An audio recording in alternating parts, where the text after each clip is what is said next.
ప్రయత్నాలు ఉంటే వేరే ప్రయత్నాలు కూడా చేయండి. సరైన జ్ఞానాన్ని తెలుసుకొని సరైన పద్ధతిలో జీవిస్తూ నరకం నుంచి రక్షించబడుతూ స్వర్గంలో అత్యుత్తమ స్థానాలకు వెళ్ళడం కోసం ప్రయత్నించండి. దీనికోసమే మనందరి యొక్క ప్రయత్నం.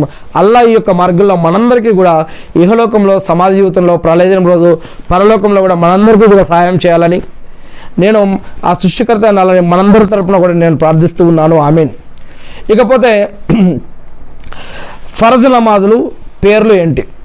ఫర్జ్ నమాజులు 5 ఉన్నాయి. ప్రతిరోజు 5 నమాజులు. ఒక శుక్రవారం నమాజు కాదు, ఒక రంజాన్లోనే నమాజు కాదు, ఒక బక్రీదు రంజాన్ పండుగలప్పుడే నమాజులు కాదు, ప్రతిరోజునే నమాజులు. ఆ ప్రతిరోజు 5 నమాజులు ఉన్నాయి. కొంతమంది ఈ మధ్య కాలంలో చూస్తూ ఉన్నాం, నాకు నమాజు టైం అయింది, నమాజుకి వెళ్తున్నా అంటే ఈరోజు శుక్రవారం కాదు కదా అని అంటారు. ఈరోజు మన పరిస్థితి ఎలా ఉందో చూడండి. ఒకప్పుడు దూరం నుంచి వస్తుంటే గడ్డాన్ని కానీ లేదా ఇంకేదన్నా వస్త్రాలను ఇంకేదన్నా చూసి ఒక ముస్లిం తమ్ముడు, ముస్లిం బ్రదర్ వెళ్తూ ఉన్నారని మనం వేరే వాళ్ళు చెప్పే విధంగా ఉంది. ఈనాడు మరి ఎవరు ముస్లిమో ఎవరు కాదో ఏందో అర్థం లేని పరిస్థితి ఉంది మనకి. ఆ విధంగా మనం ఈరోజు స్టైల్ మారిపోయింది మంది.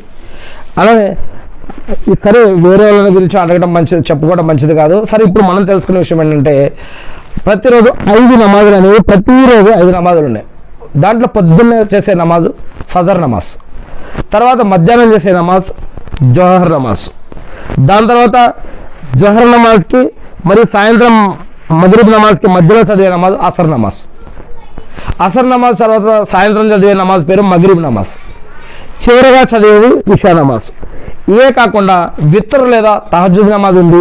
అది ఇషా నమాజ్ తర్వాత కానీ లేదా మధ్యరాత్రి లేదా ఉదయం ఫజర్లోపు కానీ ఈ యొక్క చదువుకునే ఒక నమాజ్ ఉంది. ఇలా ఈ వేరే నమాజులు. కానీ ప్రతిరోజు 5 నమాజులు ఖచ్చితం. ఫజర్, జోహర్, అసర్, మగ్రిబ్, ఇషా నమాజులు అనమాట. ఇది ఒక ఫర్జ్ నమాజుల తర్వాత అన్నిటికంటే అఫ్జల్ ఘనమైన నమాజ్ ఏదంటే ఇప్పుడు మనం చెప్పుకున్నాం కదా ఇందాక, తహజ్జుద్ నమాజ్ అనమాట. అది అర్ధరాత్రి తర్వాత నుంచి మరియు ఉదయం మళ్ళీ ఫజర్ రాకముందు చేసుకునేటటువంటి నమాజ్ అనమాట. ఏ సమయాలలో నమాజు పాటించకూడదు అనేది ఇస్లాంలో చెప్పబడ్డది. 3 సమయాలలో నమాజ్ చదవకూడదు. సూర్యుడు ఉదయించేటప్పుడు, సూర్యుడు ఆకాశం మధ్యలో ఉన్నప్పుడు, సూర్యుడు అస్తమించేటప్పుడు. ఈ సమయాలలో నమాజ్ చేయకూడదని మనకి ఇస్లాంలో చెప్పడం జరుగుతూ ఉంది. నమాజే కుసుఫ్ మరియు కునూఫ్ దీని యొక్క అర్థాలు ఏంటంటే, కుసుఫ్ అంటే సూర్యగ్రహణం, కునూఫ్ అంటే చంద్రగ్రహణం.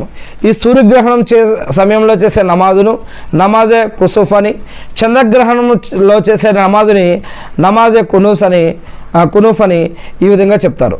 ఒకవేళ నాకు నాలుక తిరగక